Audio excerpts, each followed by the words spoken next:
Assalamualaikum warahmatullahi wabarakatuh. Bertemu kembali dengan saya Taswono, mahasiswa Universitas Cyber Asia. Video kali ini kita akan membahas mengenai mata kuliah etika bisnis. Yang pertama, saya ucapkan terima kasih terlebih dahulu terhadap eh, beliau Bapak Joko Suharyanto selaku dosen yang telah membimbing saya dalam mata kuliah ini. Pada video kali ini, saya akan membahas mengenai isu-isu etika bisnis dalam dunia usaha yang ada di Indonesia pada saat ini berdasarkan dengan berita atau peristiwa yang terjadi yang telah dipaparkan oleh media-media resmi yang ada di Indonesia.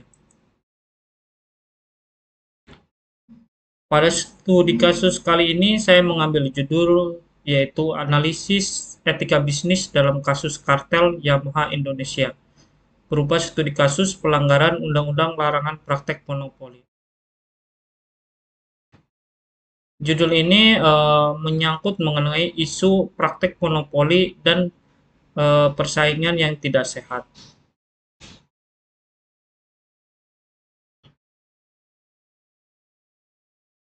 Mari kita langsung ke latar belakang kasus tersebut. Kasus kartel sepeda motor Matic, Honda, dan Yamaha berawal saat Komisi Pengawas Persaingan Usaha mengendus adanya praktik kartel sepeda motor skuter Matic 110 sampai 125 cc yang ada di Indonesia. KPPU kemudian menggelar serangkaian sidang untuk memeriksa dugaan praktek kartel tersebut. KPPU juga membentuk tim investigasi dan memanggil sejumlah pihak yang terlibat.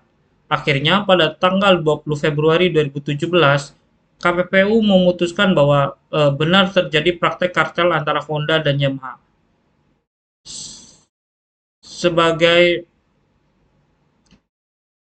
hasilnya, Yamaha dihukum denda 25 miliar, sedangkan Honda dihukum 22,5 miliar.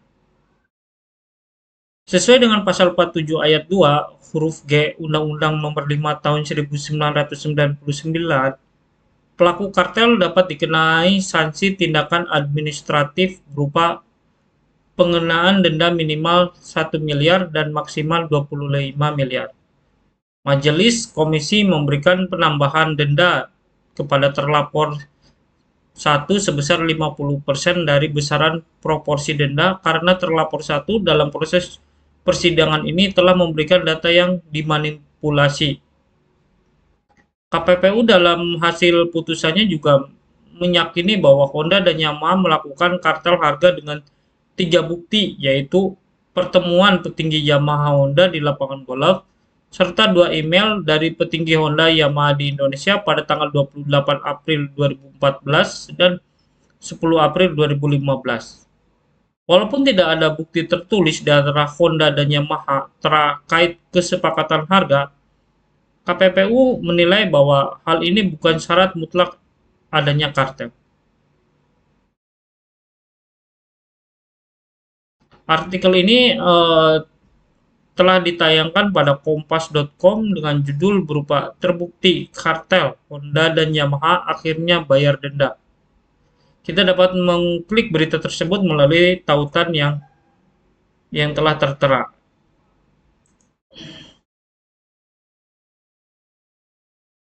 Lanjut saja kita ke mengenai pembahasan ke masalah etika bisnis. Sebelum kita lebih jauh lagi, mari kita mengenal mengenai kartel dan monopoli terlebih dahulu. Kartel adalah suatu hubungan adanya kerjasama atau kolusi antara beberapa kelompok produsen dan perusahaan dalam hal melakukan produksi barang serta memasarkannya yang bertujuan untuk menetapkan harga, juga untuk membatasi penawaran dan persaingan. Kartel juga adalah berupa perjanjian antara beberapa perusahaan untuk meningkatkan keuntungan mereka. Kartel dapat dilakukan dengan membatasi produksi, juga mengendalikan harga dan membagi pasar. Setali tiga uang dengan kartel, monopoli juga termasuk salah satu dari kartel. Monopoli adalah penguasaan atau produksi, pemasaran, atau penggunaan jasa tertentu oleh salah satu pelaku usaha atau kelompok pelaku usaha.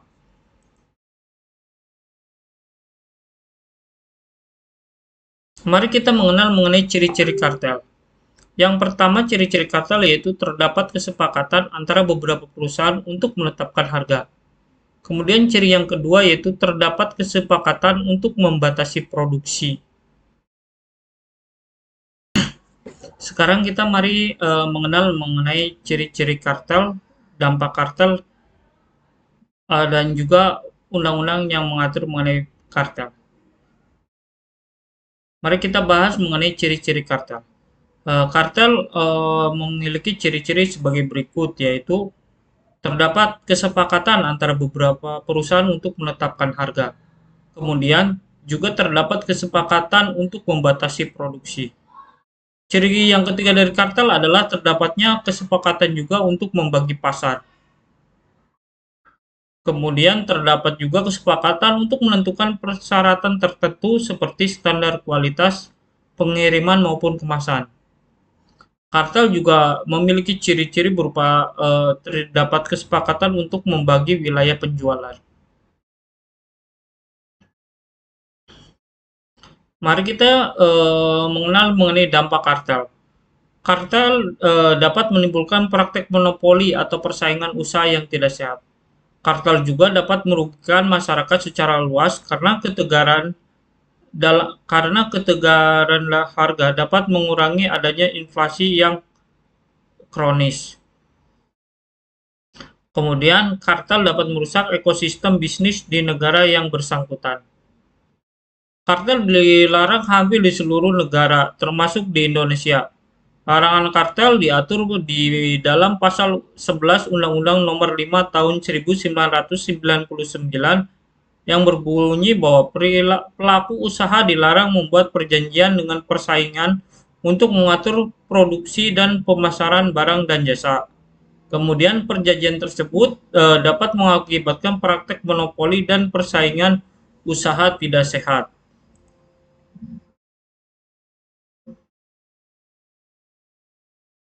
Dari studi kasus di atas, mari kita analisis etika bisnis dalam kasus kartel Yamaha Honda ini. Analisis kasus pelanggaran undang-undangan larangan praktek monopoli oleh Yamaha dan Honda dalam periode 2013 sampai 2015 dari perspektif etika bisnis serta dampak terhadap bisnis, konsumen dan masyarakat dan rekomendasi solusi berbasis etika bisnis. Yang pertama kita lihat dari perspektif etika bisnis. Perspektif pertama yaitu berupa perspektif etika bisnis deontologi. Deontologi adalah teori etika normatif yang menekankan kewajiban moral, aturan, dan prinsip universal dalam menentukan benar atau salah. Tokoh utama dari teori ini adalah Immanuel Kant, menyatakan bahwa suatu tindakan dianggap etis jika dapat dijadikan sebagai prinsip universal yang berlaku bagi semua orang atau kategorikal imperatif. Dalam kasus Yamaha Honda, yang pertama perspektif etika deontologi yang pertama itu prinsip kewajiban moral. Sebagai entitas bisnis, Yamaha dan Honda memiliki kewajiban moral untuk mengikuti hukum dan etika bisnis yang adil. Kesepakatan harga antara kedua perusahaan atau disebut kartel melanggar hukum persaingan usaha Indonesia, yaitu Undang-Undang Nomor 5 Tahun 1999 tentang larangan praktek monopoli dan persaingan usaha yang tidak sehat. Kemudian Yamaha dan Honda melanggar prinsip etika bisnis berupa prinsip kejujuran dan keadilan. Dalam deontologi, kejujuran dan keadilan dalam berbisnis adalah aspek fundamental. Dengan melakukan kartel harga, kedua perusahaan telah bertindak tidak adil terhadap konsumen yang seharusnya mendapatkan harga yang lebih kompetitif berdasarkan mekanisme pasar yang sehat. Kemudian etika bisnis yang dilarang berikutnya yaitu berupa universalitas atau dan akuntabilitas. Jika semua perusahaan industri otomotif melakukan praktik serupa, maka tidak mohon maaf, universalitas dan akuntabilitas.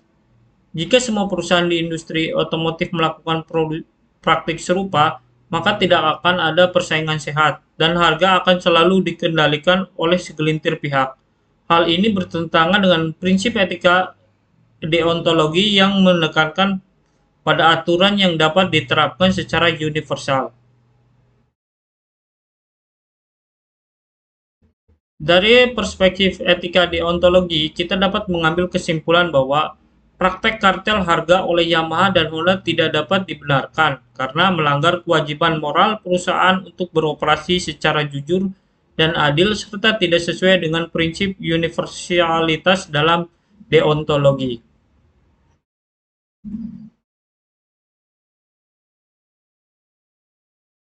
Yang kedua, kemudian kita melihat dari perspektif etika bisnis, yaitu perspektif etika utilitarianisme.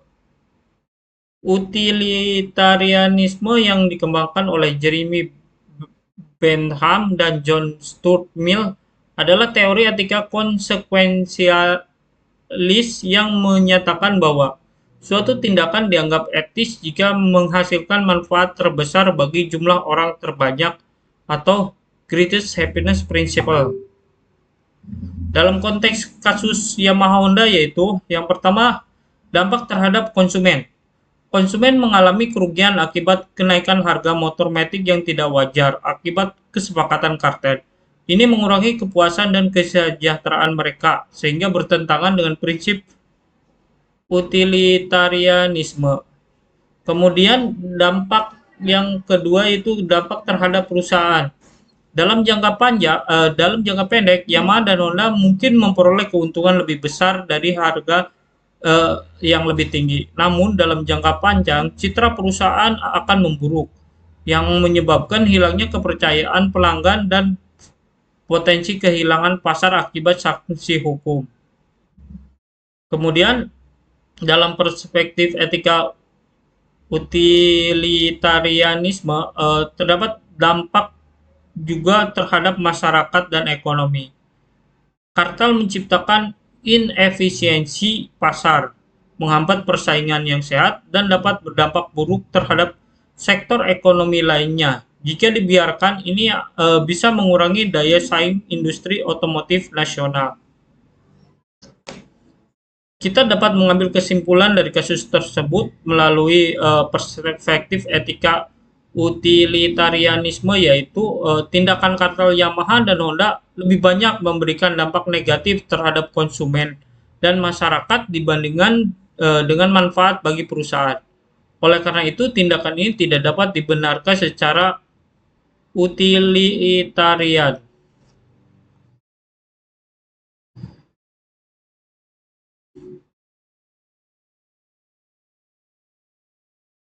Kemudian analisis etika bisnis dalam kasus kartel Yamaha Honda yang ketiga yaitu melalui perspektif etika keutamaan atau virtue etik.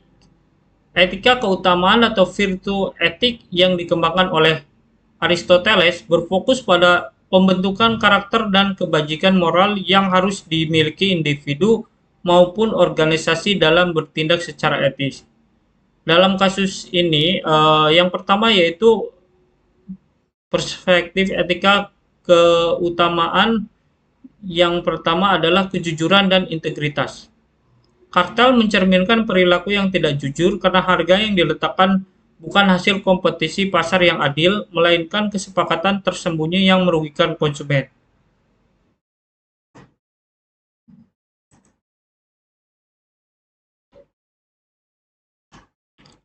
Kemudian analisis etika bisnis dalam kasus kartel Yamaha Honda yang ketiga, kita melalui perspektif etika keutamaan.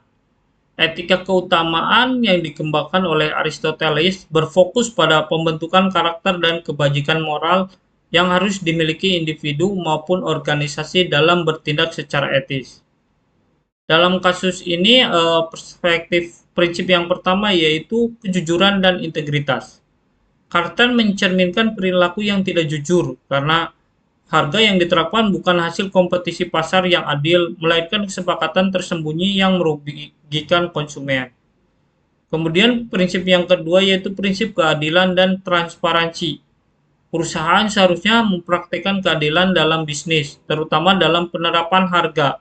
Transparansi dalam strategi penerapan harga adalah bagian dari kebajikan bisnis yang harus diterapkan.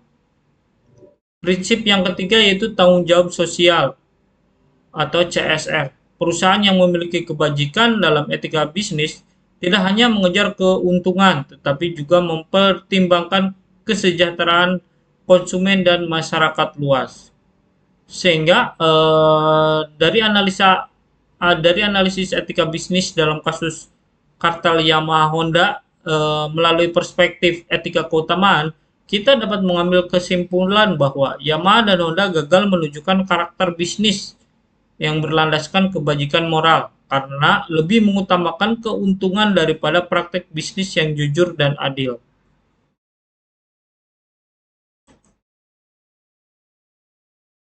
Setelah kita menganalisis melalui etika bisnis, mari kita mengenal mengenai dampak dari isu kartel Yamaha Honda tersebut. Yang pertama, dampak terhadap bisnis, yaitu perusahaan Yamaha dan Honda. Reputasi kedua perusahaan mengalami penurunan yang dapat berujung pada hilangnya loyalitas konsumen. Kemudian adanya denda 22,5 miliar untuk Honda dan 22,5 miliar untuk Yamaha sebagai bentuk hukuman dari KPPU karena Yamaha dan Honda telah melakukan praktek kartel.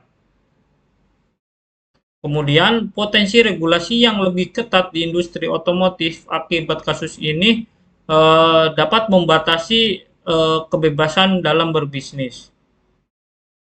Kemudian dampak yang kedua yaitu dampak terhadap konsumen. Konsumen dirugikan secara finansial karena membayar harga yang lebih tinggi dari seharusnya. Berkurangnya sehingga terjadi berkurangnya kepercayaan terhadap industri otomotif yang dapat mengurangi keputusan pembelian konsumen di masa depan. Dampak yang ketiga yaitu dampak terhadap masyarakat dan ekonomi. Pasar otomotif menjadi tidak kompetitif yang mengakibatkan inovasi dan perkembangan industri terhambat. Kemudian potensi inflasi akibat peningkatan harga kendaraan bermotor yang tidak wajar sehingga juga menimbulkan ketidakpercayaan masyarakat terhadap regulasi dan pengawasan bisnis yang ada di Indonesia.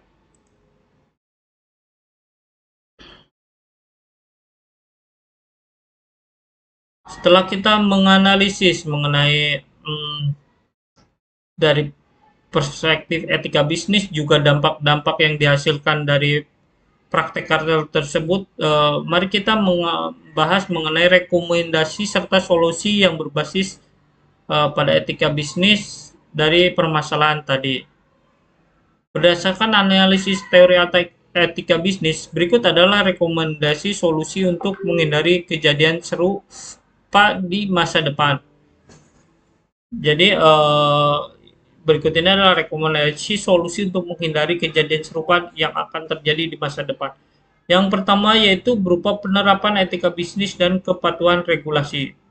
Perusahaan harus lebih aktif dalam menerapkan Good Corporate Governance atau GCG dengan menekankan integritas, transparansi, dan akuntabilitas.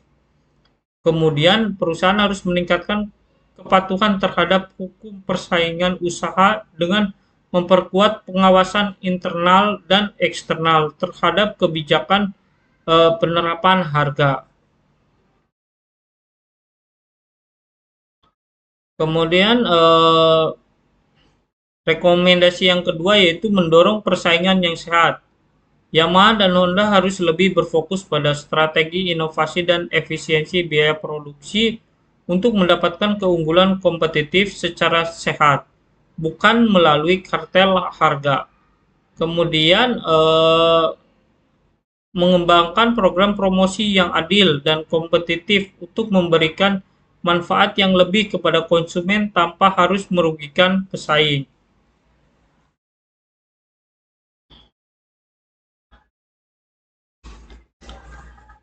Rekomendasi yang ketiga adalah transparansi dan akuntabilitas kepada konsumen. Perusahaan harus lebih transparan dalam penetapan harga produk dengan menyediakan informasi yang jelas kepada publik. Kemudian mengadakan program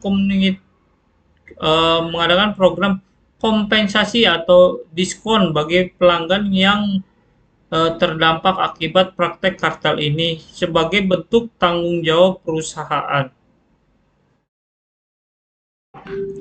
Rekomendasi yang keempat adalah meningkatkan kesadaran etika bisnis di internal perusahaan. Dapat dilakukan dengan cara melakukan pelatihan etika bisnis kepada karyawan dan manajemen, terutama terkait prinsip persaingan usaha yang sehat. Kemudian, mengembangkan kode etik bisnis yang lebih kuat dan sistem pelaporan internal bagi karyawan yang menemukan praktik bisnis yang tidak etis.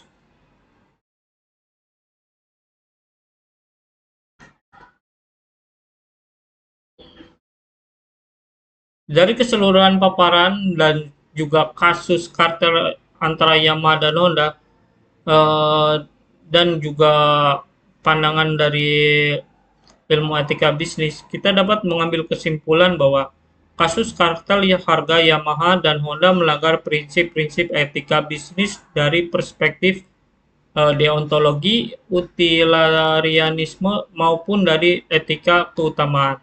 Praktek ini berdampak negatif terhadap bisnis, konsumen, dan masyarakat. Oleh karena itu, perusahaan perlu menerapkan strategi bisnis yang lebih etis, juga mematuhi regulasi persaingan usaha, serta berfokus pada persaingan yang sehat dan inovatif demi menciptakan nilai jangka panjang bagi semua pemangku kepentingan.